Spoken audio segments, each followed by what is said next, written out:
Do you think Conor beats Nate in the rematch? No, I don't think so. There's a couple of problems Conor's got. And just listening to him, and he was real objective and real honest. He really was. He gave a very, very good self-assessment of his fight. He said, I was inefficient with my energy, and that was a fancy way of saying I got tired and I quit. And he's right. And he said, look, in the rematch, I'm not going to do that. I'm going to pick my shots a little better. I'm going, that's bad news because he is a Vitor Belfort type fighter. He comes out, he overwhelms you early, he hurts you, and he gets you out of there. He uses all his energy up, but you're no longer able to go. That's the way he fights. So if he's saying he's going to change that, he's only got 7 minutes of energy in him. We know that because they've already fought, and it was 3 months ago. That's not very much time. It doesn't matter what you do in 3 months. You cannot extend 7 minutes into 25 unless you do less output. So if he's telling us that I'm going to come out and I'm not going to overwhelm him and fight the way that I fight the way that got me here in the first place, that's a big problem. And then you look at what Nate said. Nate was also very objective, and Nate said, man, he kept hitting me with his left hand.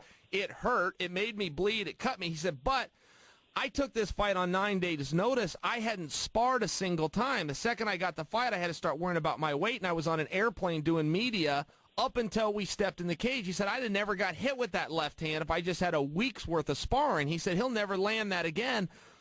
I think that's also something people keep forgetting because Conor did kick his ass in those first few minutes. That's true. But to Nate's point, Nate was rusty. He was out there rusty trying to figure it out and see where his opponent was and learn he was doing it on the fly. And Nate's also a big guy. I sit next to Nate. I mean, he must walk around like 210. I mean, he's a big dude. He's muscular now. He's not a small guy. We're talking about a good big guy fighting a good small guy. And I just don't think that he can finish him with his shots. You know, those shots that blasted out Aldo are not going to blast out Nate Diaz. No, that's exactly right. That's exactly right. And in Conor's defense, yeah, he shouldn't have been able to beat Nate. He shouldn't have gone up 2 weight classes and been able to be successful. He took on a very courageous move. He's being courageous again. But as far as the outcome goes, look, the outcome's the same. I admire his courage, but it's the same thing. They just fought. This fight wasn't 2 years ago, and they both had 4 and 5 fights in between, and new training and new this and new that. They just fought. We just saw this fight.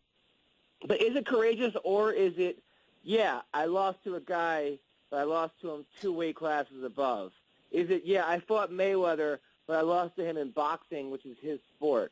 Is there an element of now he's giving himself a way to get off the hook because he's losing to guys that are 2 weight classes above and guys in other sports? I think there could be some built-in outs there. I think that's a reality of sports psychology that athletes do. John Jones used to party a lot. He still does, but he used to party the week of the fight, and he was getting ready to fight Rashad. And they had like a grudge match at that time. They were former teammates, had all this personal stuff, and John quit doing that. And John came out, and he was very objective, and he said, every fight I have, I go party the week of so that I can lose. And when I lose, I can always say, well, yeah, but I didn't take it serious. I was partying the week of. He said, and then it was so good it didn't happen, but that was how he would feather his nest. And he said, I'm not giving myself that out anymore.